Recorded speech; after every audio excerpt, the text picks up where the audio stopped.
Good morning students, how are you? कैसे हो सब? आप लोग क्या कर रहे हो?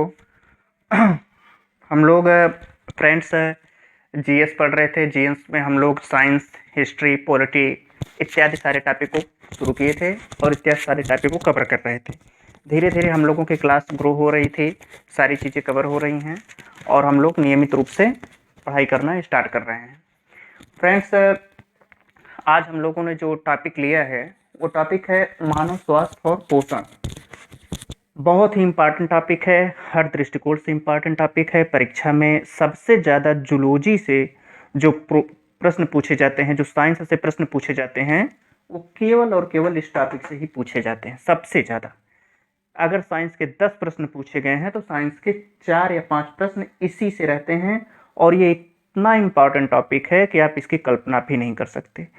लोअर एग्जाम से लेकर के हायर एग्जाम तक, अर्थात ग्रुप डी से लेकर के आईएएस के एग्जाम तक, विभिन्न प्रकार के गवर्नमेंट एग्जाम के सारे जितने पैटर्न होते हैं, जितने भी गवर्नमेंट टाइप एग्जाम्स होते हैं, चाहे group A, group B, group C, group D, railway, SSC, GD, constable, police, SI, कोई भी एग्जाम्स होता है, सबसे ज़्यादा पूछा जाने वाला प्रश्न अगर किसी से आता है साइंस से तो वो मानव स्वास्थ्य और पोषण से आता है। ये इतना इम्पॉर्टेंट टॉपिक्स है, ये हेल्थ से रिलेटेड टॉपिक्स है और खुदन खास्ता कि मानव स्वास्थ्य और पोषण जूलॉजी के पहले चैप्टर से ही शुरू हो रहा है। जीएस के स्तर पर हम जूलॉजी के पहला चैप्टर शुरू कर रहे हैं। इसके बाद जो टॉपिक्स हैं वो इम्पॉर्टेंस हैं, उससे 1 या 2 प्रश्न कभी कभार पूछे जाते हैं। तो आइए हम लोग बिना किसी देरी के स्टार्ट करते हैं।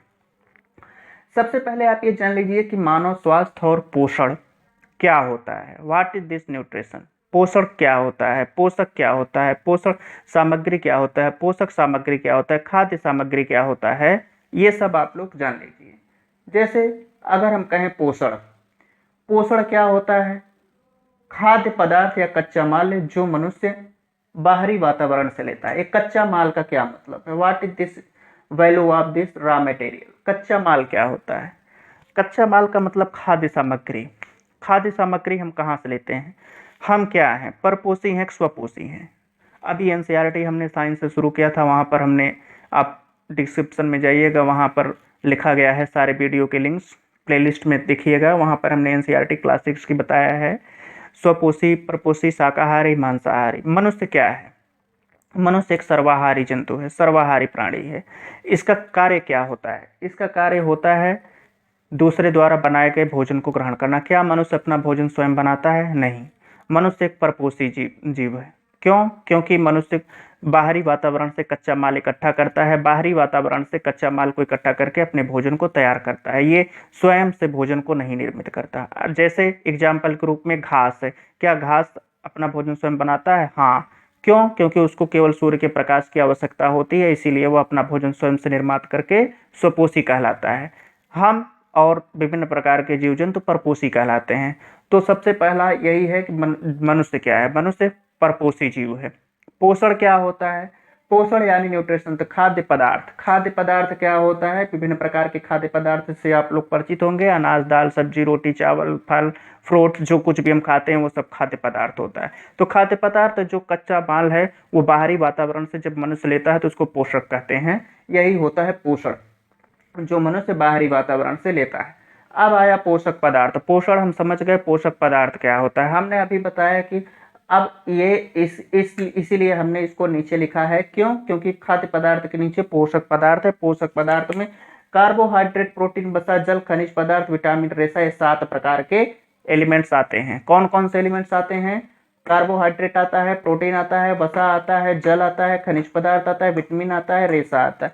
इन 7 के कार्य, इन 7 के स्ट्रक्चर, इन 7 का इंपॉर्टेंस, इन 7 के डिवाइडेशन हम लोग बहुत ही विस्तार पूर्वक पढ़ेंगे, कभी भूल ही नहीं पाएंगे, इस तरीके से पढ़ेंगे। तो हम लोग जो है ये 7 अलग करते हैं। अभी हम केवल आपको चैप्टर के पहले की पृष्ठभूमि बता रहे हैं कि चैप्टर में क्या क्या डिफिनीशंस आएगी, क्या क्या वैल्यूज आएंगे, क्या क्या हम लोग पढ़ेंगे, कैसे चीज़ों को एकत्रित करेंगे।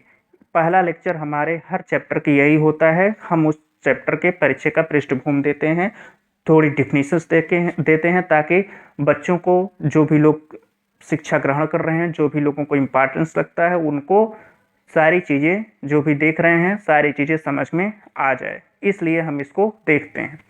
दूसरा, अकार्बनिक। अब इसमें से सबसे बड़ी चीज होती है कि ये जो सातों प्रकार के पोषक पदार्थ आपसे लिखे गए हैं, इन सातों में क्या क्या कैसे कैसे डिवाइड होता है, सबसे बड़ा प्रश्न यहीं पे पूछा जाता है। जैसे इन सातों में अकार्बनिक पदार्थ कौन है? अकार्बनिक, जिसमें कार्बन नहीं पाया जाता। कार्बनिक पदार्थ कौन है? जिसमें कार्बन पाया जाता है।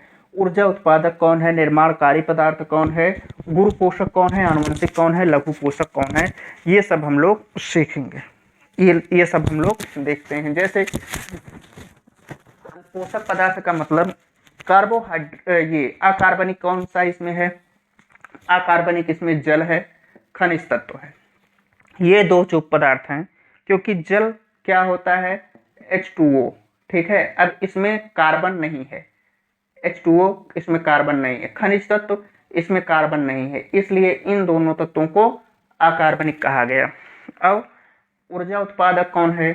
ऊर्जा उत्पादक अर्थात जिसको खाने से हमको तुरंत के तुरंत ऊर्जा मिलती है, ऐसे पदार्थ जो है ऊर्जा उत्पादक कहे जाते हैं। जैसे कार्बोहाइड्रेट, वसाएं। अब कार्बोहाइड्रेट और वसा हम खाते हैं तो इससे हमको एनर्जी मिलती है, तुरंत एनर्जी मिलती है। कार्बोहाइड्रेट अभी हम आगे पढ़ेंगे। कार्बोहाइड्रेट का मतलब होता है जो कुछ भी हम अपने मुंह में खाते हैं वो सब के सब कार्बोहाइड्रेट्स हैं। कार्बोहाइड्रेट सभी चीज़ों में पाया जाता है। तीसरा है निर्माणकारी पदार्थ।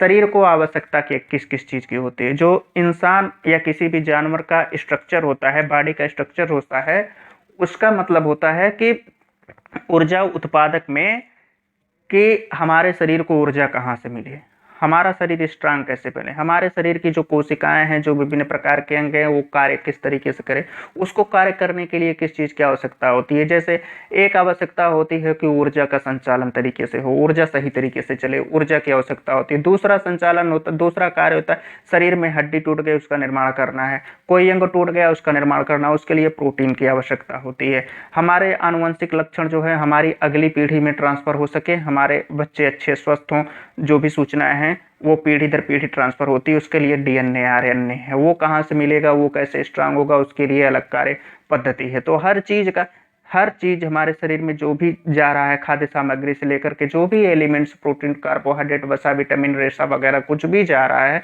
उन सब का कार्य निर्धारित है। वो सब अपने अपने कार्य से करते हैं, अलग अलग कार्यों को करते हैं। जैसे अब कार्बोहाइड्रेट, वसा, योग, निर्माणकारी पदार्थ में प्रोटीन है।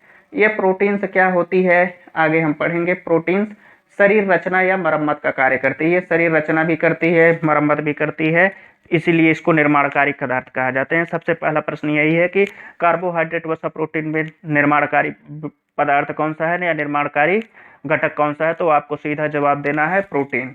उपापचयी नियंत्रक कौन होता है? उपापचय मतलब मेटाबॉलिज्म नियंत्रक।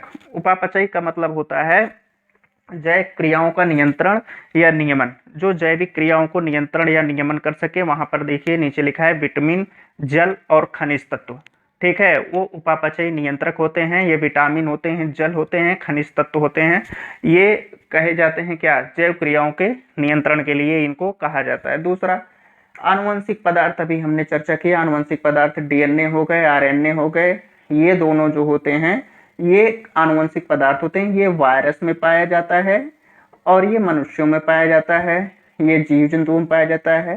ये आनुवंशिक पदार्थ होते हैं। इनका काम होता है जो मनुष्य के अंतर्गत गुण हैं, उनकी संरचना है, उनको पीढ़ी दर पीढ़ी उसको आगे बढ़ाना।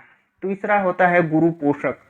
ये सब डिफिनीशंस आपको मैं इसलिए बता रहा हूँ क्योंकि इस चैप्टर्स में ये सारी डिफिनीशंस आएंगे। गुरु पोषक क्या होता है? कार्बोहाइड्रेट, वसा, प्रोटीन्स।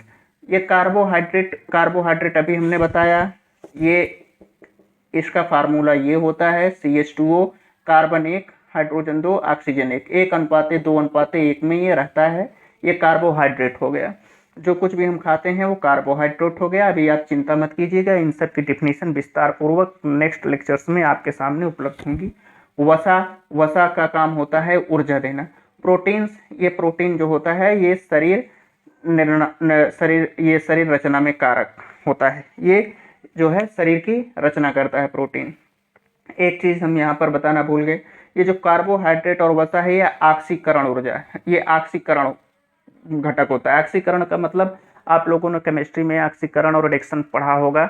ऑक्सीकरण से इसको ऊर्जा की प्राप्ति, जब इसका ऑक्सीकरण होता है, ऑक्सीडेशन होता है, तब हमको हमारे शरीर को ऊर्जा मिलती है। ये कार्बोहाइड्रेट और वसा, तो इस हिसाब से ये हो गया। अब लघु पोषक क्या होता है? लघु पोषक मतलब विटामिन शरीर को कम मात्रा में आवश्यक होता है। यहाँ पर हमने गुरु पोषक लिखा है, लघु पोषक। गुरु पोषक और लघु पोषक में अंतर क्या होता है? गुरु पोषक में अंतर ये है कि शरीर को जिसकी मात्रा अत्यधिक आवश्यकता हो, हमारी बॉडी जिस सिस्टम पे कार्य करती है उसको एनर्जी की आवश्यकता होती है। वी नीड अ एनर्जी, हमको आवश्यकता है ऊर्जा की।